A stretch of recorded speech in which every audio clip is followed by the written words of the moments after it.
ত্রয়োদশ জাতীয় সংসদ নির্বাচনে ঢাকা ৮ আসনের স্বতন্ত্র প্রার্থী ও ইনকিলাব মঞ্চের মুখপাত্র শরীফ ওসমান হাদী গুলিবিদ্ধ হয়েছেন। শুক্রবার দুপুরের দিকে এ ঘটনা ঘটে। গুলিবিদ্ধ অবস্থায় তাকে ঢাকা মেডিকেল কলেজ হাসপাতালে জরুরি বিভাগে নেওয়া হয়েছে।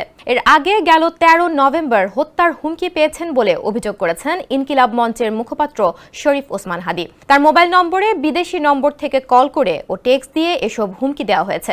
রাতে সামাজিক যোগাযোগ মাধ্যম ফেসবুকে এক স্ট্যাটাসে এই অভিযোগ করেন তিনি। পোস্টে ওসমান হাদী লিখেন, গত ৩ ঘন্টায় আমার নম্বরে লীগের খুনিরা অন্তত ৩০টি বিদেশি নম্বর থেকে কল ও টেক্সট করেছে। স্যান্ডেলিনা সো, রূপচর্চায় আভিজাত্য।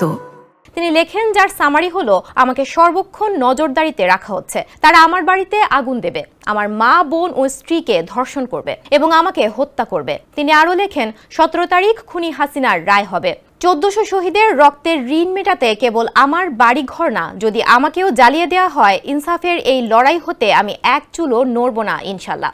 ইনকিলাব মঞ্চের মুখপাত্র লেখেন, এক আবরারকে হত্যার মধ্য দিয়ে হাজারো আবরার জন্মেছে এদেশে।